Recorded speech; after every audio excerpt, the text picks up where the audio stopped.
30 mars 1912, quand Moulay Abdellafi signait à Fès, le traité pour l'organisation du protectorat français.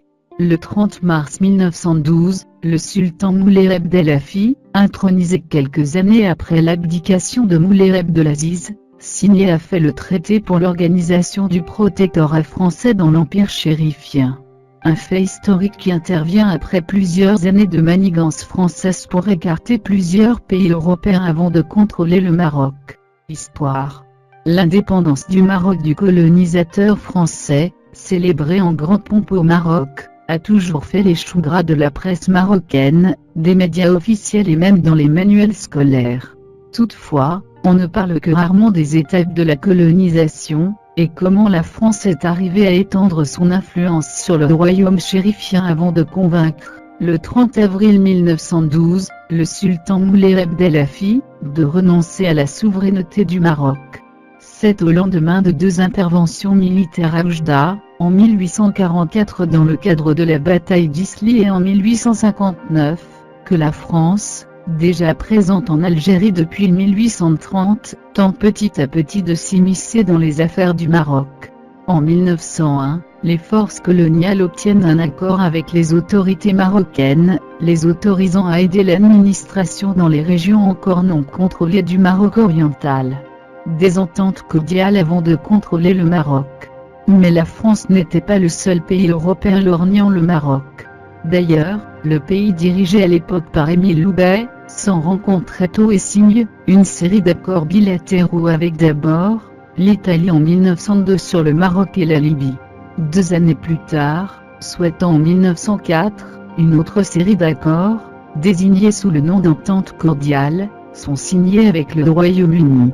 Une entente marquée notamment par l'attitude compréhensive de la Grande-Bretagne vis-à-vis de la volonté française d'étendre son influence sur le royaume chérifien. Parallèlement, la France renoncera à toute visée sur l'Égypte. Elle n'avait plus que l'Allemagne à écarter avant de passer à l'action. Une mission qu'elle ne réussira qu'en 1911 puisque 6 ans auparavant, un premier incident diplomatique oppose les deux pays. Avant cela, en 1906, 12 pays européens en plus le représentant du sultan marocain, Mohamed El-Mekri et le président américain Theodore Roosevelt, étaient réunis à Algésiras en Espagne dès le 16 janvier dans le cadre de la conférence d'Algésiras sur le Maroc. Organisée jusqu'au 7 avril sous l'égide des États-Unis, la conférence d'Algésiras avait été marquée par la reconnaissance des droits sur les affaires marocaines de 3 pays, l'Espagne, l'Allemagne et la France. 2 ans après cette conférence, et au lendemain d'une intervention militaire à Oujda, le 29 mars 1907, les autorités françaises renforçaient leur présence dans le royaume. Une présence qui déplaît à la population locale. Face à une révolte des Marocains dès cette année, le sultan chérifien Moulay Abdelaziz est contraint d'abdiquer en 1908 au profit de Moulay Abdellafi. 3 ans plus tard, la France et l'Allemagne parviennent enfin à trouver un compromis, au lendemain d'un autre incident entre les deux puissances coloniales, le 1er juillet 1911 à Agadir. La nouvelle entente coloniale imposait à la France de céder des terres au Congo et au Cameroun, alors que l'Allemagne devait renoncer à ses intérêts au Maroc. Parallèlement, bien que l'allégeance au sultan Moulay Abdellafi fut subordonnée à plusieurs conditions, dont la suppression de la menace étrangère, la récupération des terres marocaines, et l'annulation de l'accord issu de la conférence d'Algésiras, le souverain chérifien ne résistera pas longtemps, avant de céder à la pression du colonisateur. Traité pour l'organisation du protectorat français dans l'Empire chérifien. 4 ans seulement après son intronisation, Moulay Abdellafi signera le 30 mars 1912 à Fès, le traité pour l'organisation du protectorat français dans l'Empire chérifien. Un accord qui énonce que le gouvernement de la République française, et le gouvernement de Sa Majesté chérifienne, soucieux d'établir au Maroc un régime régulier, fondé sur l'ordre intérieur, et la sécurité générale, qui permettra l'introduction des réformes, et assurera le développement économique du pays, sont convenus à 9 dispositions. Le texte promet des réformes administratives, judiciaires, scolaires, économiques, financières et militaires. et sème le sultan Ahmed est maintenant que le gouvernement français procède, après avoir prévenu le Maghzan, aux occupations militaires du territoire marocain, qu'il jugerait nécessaire au maintien de l'ordre et de la sécurité des transactions commerciales, et à ce qu'il exerce toute action de police sur terre et dans les eaux marocaines. Article 2 du traité de Fès.